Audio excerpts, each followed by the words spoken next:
बिस्मिल्लाहिर्रहमानिर्रहीम रबिश्रह ली सदरी वयस्सिर ली अमरी वाहलुल उक़दतम मिन लिसानी यफ़क़हू क़ौली। अस्सलाम वालेकुम स्टूडेंट्स, आज के इस वीडियो में हम डिस्कस करेंगे 4.6 से 4.10 तक न्यूमेरिकल्स। सबसे हमारे पास 4.6 न्यूमेरिकल है जिसकी स्टेटमेंट हमारे पास कुछ इस तरह है कि A 30 centimeter long spanner is used to open a nut of a car. If the torque required for it is 150 Newton meter, how much force should be applied on the spanner as shown in the figure below? ठीक है, हमने यहाँ पे इसकी figure draw कर ली है। उसने आपको जो डाटा दी इसमें सबसे उसने आपको क्या कहा है, टॉर्क आपको इस क्वेश्चन में गिवन है। ठीक है जी, सबसे हम क्या लिखेंगे, टॉर्क हमारे पास क्वेश्चन में गिवन है। टॉर्क हमारे पास कितना गिवन है, 150 न्यूटन मीटर। ये टॉर्क उससे रिप्रेजेंट करते हैं। 150 newton metre torque is given. उसने आपको क्या कहा, लेंथ ऑफ द स्पैनर। ठीक है, ये आपको बता दी पहले से कि जो हमारे पास स्पैनर है जो हमने स्क्रू खोलने के लिए इस्तेमाल करना है उसकी लेंथ हमारे पास कितनी गिवन है, 30 सेंटीमीटर। आपको पता है जब भी हमारे पास को लेंथ सेंटीमीटर में गिवन हो हमने उसको किस में चेंज कर देना है, मीटर में। 30 को हम किससे डिवाइड करेंगे, 100 से, और हमारा क्या आंसर आ जाएगा, 0.3 मीटर। ओके, अब देखिए अगली बार इसने आपको क्या कि ये क्वेश्चन में जो लास्ट है उसमें आपको क्या लिखा हुआ है कि हमें बता दी कि इसकी टॉर्क जो है वो भी बता दी है, हमें ये लेंथ भी बता दी स्पैनर की। लास्ट लाइन उसने क्या कहा, हाउ मच फोर्स, यानी हमने क्या फाइंड करना है, फोर्स को फाइंड करना है। हम सबको पता है जो टॉर्क होता है उसका क्या फॉर्मूला होता है, torque is equal to force multiply by moment arm. Moment arm किसके इक्वल आ गई है, लेंथ ऑफ द स्पैनर की। ठीक है, यहाँ पे क्या लिखे, F multiply by L। Okay, force जो है हमारे पास गिवन है, फोर्स को हम ऐसे लिख देंगे। लेंथ हमारे पास क्या आ गई, 0.3। टारगेट हमारे पास क्या गिवन है, 150। ठीक है, हमने ये करना है कि फोर्स को इधर ले जाएंगे, 150 को हम किससे डिवाइड कर देंगे, 0.3 से। आपका क्या आंसर आ जाएगा फोर्स का जी, 500 न्यूटन। ओके, यहाँ पे किसका आंसर आ गया, फोर्स का। यहाँ पे क्या लिखेंगे, the force that should be applied in the spanner. ठीक है जी, यहाँ पे क्या लिख दूंगी, the force that should be applied on spanner. ठीक है, that should be applied on spanner. Okay जी स्टूडेंट्स, हम जिक्र करेंगे 4.7 न्यूमेरिकल जिसकी स्टेटमेंट हमारे पास कुछ गिवन है कि A 5N ball hanging from a rope is pulled to the right by the horizontal force. The force makes an angle of 60 with the ceiling as shown in the given figure. Determine the magnitude and the tension in the spring. ठीक है जी, अब देखिए हमारे पास जो data given है ना उसमें सबसे उसने आपको क्या कहा, 5N बॉल, यानी जो बॉल का वेट उसने बता दिया क्या है, 5N। ठीक है, वेट क्या हो गया बॉल का, 5N हो गया। इस बॉल का वेट कितना हो गया जी, 5N।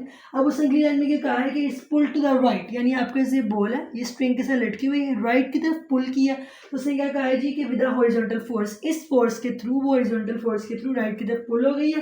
फिर यहाँ पे उसने आपको बता दिया कि जो ये एंगल बना रही है वो कौन सा एंगल बना रही है, angle of rope is equal to 60 degree. ठीक है, अब उसने आपसे क्वेश्चन में दो चीजें पूछी। सबसे पहले उसने आपसे क्या पूछा है, मैग्नीट्यूड ऑफ हॉरिजॉन्टल फोर्स, मतलब ये जो फोर्स है इसका क्या मैग्नीट्यूड है, मैग्नीट्यूड ऑफ फोर्स। ठीक है जी, इसका आपने मैग्नीट्यूड ऑफ फोर्स बताना। और अगली बार उसने आपसे क्या पूछी कि टेंशन बतानी, टेंशन इन स्ट्रिंग। ठीक है, अब पहली बात मैं आपको बताती हूँ हमने क्या फाइंड करना है जी, फोर्स। पहले हम क्या फाइंड करेंगे, फोर्स। आप मुझे बताओ जी कि जो हॉरिजॉन्टल कंपोनेंट है ना टेंशन का, ये देखो ये टेंशन वर्टिकल प्रोड्यूस हो रही है तो ये किस कौन बैलेंस कर रहा है इसको, वेट। लेकिन जब हॉरिजॉन्टली टेंशन प्रोड्यूस हुई है स्प्रिंग के अंदर इस तरह से, तो फिर किसके इक्वल हो गई है, फोर्स के। तो मैं यहाँ पे क्या लिखूंगी, horizontal component of tension, horizontal component of tension जो हॉरिजॉन्टली प्रोड्यूस हुई है वो किसके इक्वल होगी, फोर्स के। ठीक है,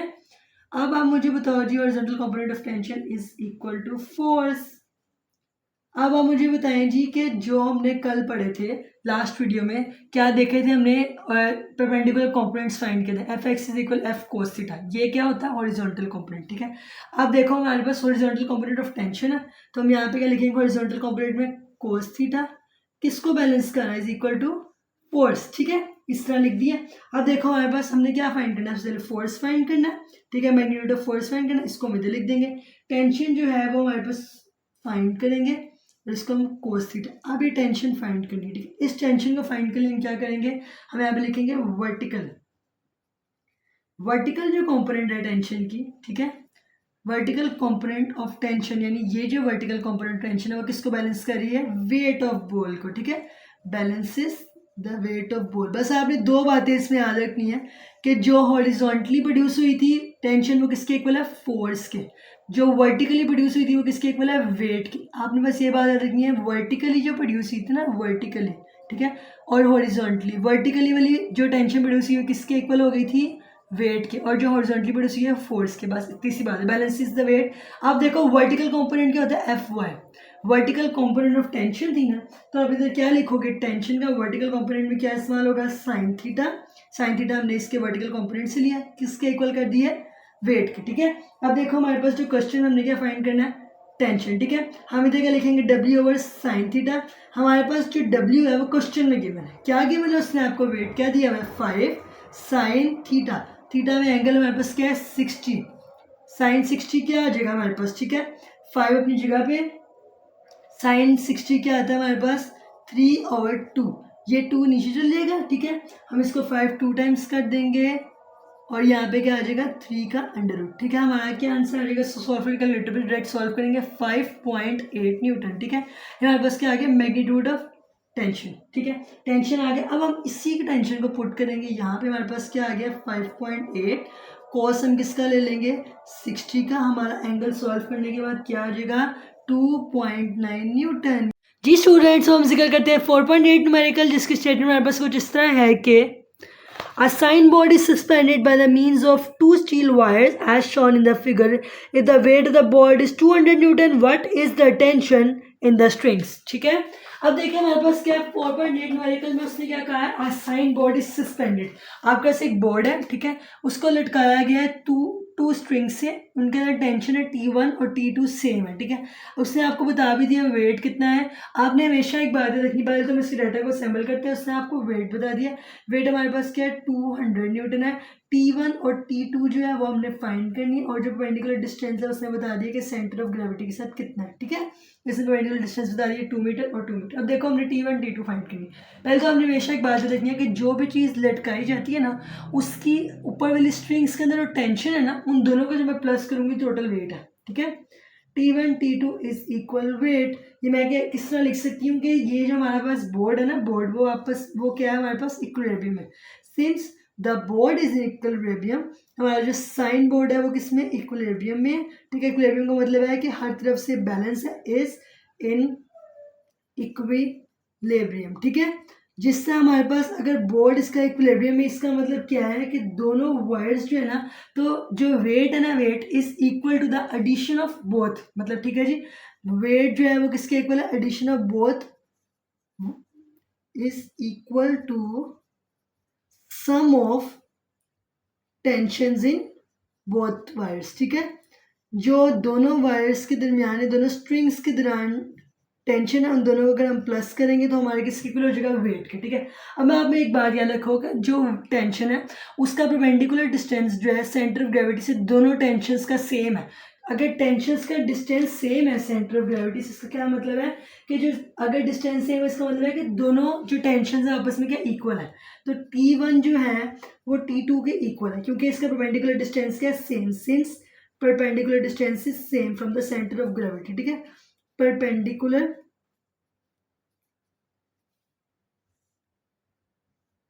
distance is same, ठीक है। अब देखो परपेंडिकुलर डिस्टेंस सेम है तो T1 किसके इक्वल हो गया, T2 की। अब हमारे पास ये इक्वेशन थी, ठीक है, हम इसके अंदर अपनी वैल्यूज को पुट करेंगे। देखो हमारे पास क्या था, T1 plus T2 is equal weight, ठीक है।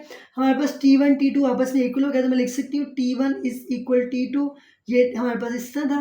तो अब देखो हम यहाँ पे लिखेंगे T1 प्लस T1 दोनों इक्वल जो है, वेट हमारे पास क्या है 200, ये लिख देती है 2T1 इज इक्वल। स्टूडेंट्स ये हमारे पास क्या है 200/2, हम इधर लिखेंगे T1 is equal 200 divided by 2, और हमारे पास क्या आ जाएगी, टेंशन ईच स्ट्रिंग के अंदर, the tension in each strings is present about 100 newton, okay जी स्टूडेंट्स। हम जिक्र करेंगे 4.9 न्यूमेरिकल, जिसका स्टेटमेंट हमारे पास कुछ इस तरह है कि one girl of 30 kilogram sits 1.6 meter away from the axis of the seesaw. Another girl of the mass 40 kilogram waits to sit on the other side so that Sisa may remain in the equilibrium. How far from the axis the other girl may sit. Okay, हमने क्या करना है इस मेरिकल के सबसे हम क्या करेंगे, डाटा को असेंबल करेंगे. उसने आपको क्या है, वन गर्ल ऑफ 30 किलोग्राम. इसका मतलब है कि हमारे पास मास है फर्स्ट गर्ल का, वो क्या है. वैसे तो मैंने आपको डायग्रामेटिकली सारा कुछ बताया हुआ है, लेकिन आपने इसको पहले डेटा को असेंबल करना है. ठीक है, उसने क्या कहा, वन गर्ल का मास कितना है, 30 किलोग्राम. ठीक है जी. अब उसने कहा distance of one girl, first girl का जो एक्सिस के साथ डिस्टेंस है वो क्या है, d1 है. और d1 हमारे पास कितना है, 1.6 मीटर. आप इसको लिख सकते हैं distance of first girl from axis. ठीक है,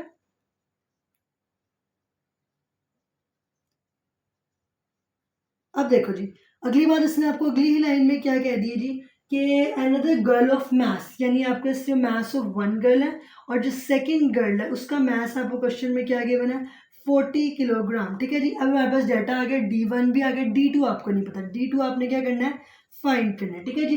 अब उसने आपको क्या कहा है कि हमें सबको बताया कि जो वेट है ना, वेट को हमने क्या करना है, वेट ऑफ फर्स्ट गर्ल, मतलब जो हमारे पास फर्स्ट गर्ल है उसका वेट हम फाइंड करेंगे.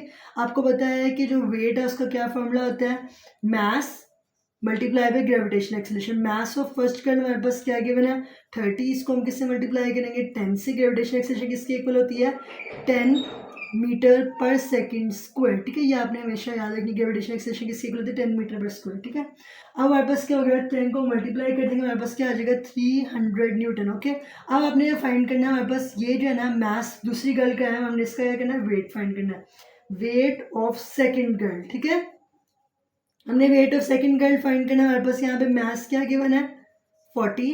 हमने इसको किसके साथ मल्टीप्लाई करना है, ग्रेविटेशन एक्सेलरेशन के साथ. हमारे पास क्या आंसर आ जाएगा, 400 न्यूटन. ठीक है, दोनों का वेट आ गया, फर्स्ट गर्ल का वेट भी आ गया, सेकंड गर्ल का वेट भी आ गया. अब आप मुझे बताओ, हमें पता है कि जो प्रिंसिपल ऑफ मूवमेंट्स है उसके मुताबिक हमेशा क्या होता है. ठीक है, according to the principle of movement clockwise और एंटी क्लॉकवाइज हमेशा क्या होता है, सेम होता है. According to principle of movement clockwise और एंटी क्लॉकवाइज हमेशा सेम होता है. Principle of movements clockwise movement और एंटी क्लॉकवाइज हमेशा क्या होता है, सेम होता है. Clockwise is equal to anti clockwise. ठीक है, अब देखो जी, हमारे पास क्लॉकवाइज में क्या है, इस साइड में हमारे पास क्या है, W1 मल्टीप्लाई बाय D1. देखो प्रिंसिपल ऑफ मूवमेंट, आपको पता है मूवमेंट ऑफ फोर्स जो है वो किसका दूसरा नाम है, टॉर्क का. टॉर्क का हमारे पास क्या फॉर्मूला होता है, F मल्टीप्लाई बाय L.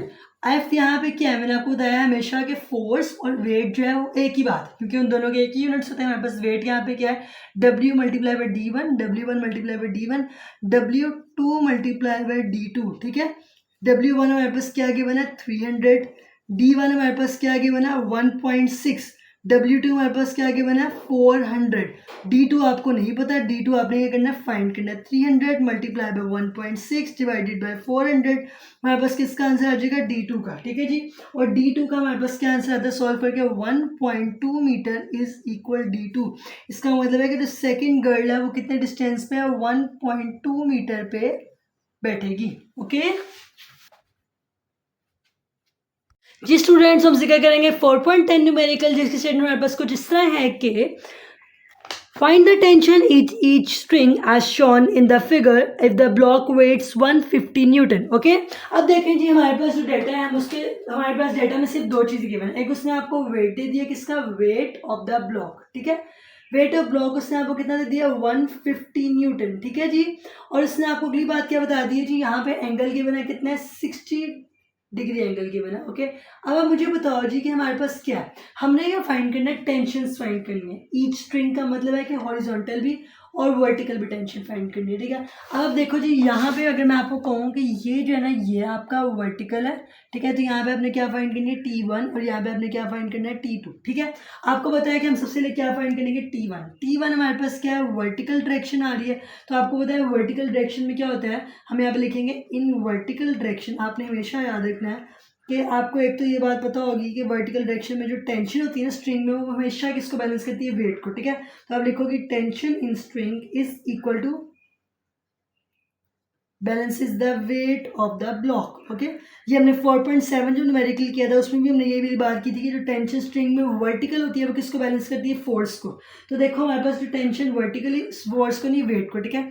अब देखो हमारे पास जो टेंशन एंड टेंशन वो किस में है, वर्टिकल डायरेक्शन में, वो किसको बैलेंस करेगी, वेट को। यहाँ पे तो हम वेट लिख देते हैं। आपको पता है जो वर्टिकल कॉम्पोनेंट होता है एफ एक्स जो है वो क्या होता है, हॉरिजॉन्टल कॉम्पोनेंट। एफ वाई क्या होता है, वर्टिकल कॉम्पोनेंट। हमारे पास किसके इक्वल होता है, F Y is equal F sine theta और एफ कॉस थीटा, ठीक है जी। अब देखो यहाँ पे क्या है, वर्टिकल, वर्टिकल क्या है, एफ वाई किसके इक्वल है, एफ साइन थीटा के। यहाँ पे हमारे पास टेंशन थी, वर्टिकल कॉम्पोनेंट के नाम इसके साथ लिखेंगे साइन थीटा और नेक्स्ट को इक्वल कर दिए, बैलेंस कौन करेगा, वेट, ठीक है। हमने क्या फाइंड करना है, टेंशन, ठीक है। हम इधर लिखेंगे डब्ल्यू ऊपर और इस साइन इक्वल के उस साइड पे जाके डिवाइड हो गया, ठीक है। डब्ल्यू हमारे पास क्या है 150, साइन थीटा, साइन क्या होता है 60, ठीक है। 60 का जब साइन आया तो हम इसको लिखेंगे 150 ऐसे, और नीचे क्या आ जाएगा जी, √3/2। ये 150 ऊपर चल जाएगा, इसको हम लिखेंगे 150 मल्टीप्लाई बाय 2/√3।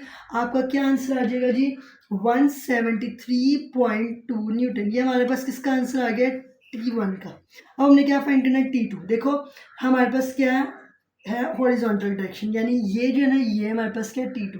तो आप इधर लिखोगे हॉरिजॉन्टल डायरेक्शन। हॉरिजॉन्टल डायरेक्शन में क्या होता है जी, हॉरिजॉन्टल एक्स है तो ये किसके इक्वल है, कॉस थीटा के। हमारे पास हम इधर लिखेंगे हॉरिजॉन्टल डायरेक्शन में क्या फाइंड करना है, T2। ये किसको बैलेंस करेगा, T1 कॉस थीटा, ठीक है। अब देखो हमारे पास T1 का क्या आंसर आया, 173.2। कॉस हमने किसका ले लेना है, 60 का, और अब हम इसको सॉल्व करेंगे हमारे पास क्या आंसर आ जाएगा, 86.60 का। ये हमारे पास किसका आंसर आ गया, टेंशन का। अब देखो हमारे पास क्या आ गया, T1 जो है वो क्या आ गया, 173.2 न्यूटन, और जो T2 आ गया वो हमारे पास क्या आ गया जी, 86.6 न्यूटन। ओके, अच्छा जी स्टूडेंट्स, अल्लाह हाफिज़। उम्मीद है कि आपको आज की वीडियो अच्छी लगी होगी, और जितने भी न्यूमेरिकल्स मैंने करवाए हैं उसमें कोई भी कंफ्यूजन आपको आए तो कमेंट बॉक्स में ज़रूर पूछें। दुआ में याद रखिएगा। अल्लाह ताला आप सबको बहुत खुश रखे, इज़्ज़त के साथ, सेहत के साथ, रिस्क के साथ। अल्लाह हाफिज़, फ़ी अमान अल्लाह।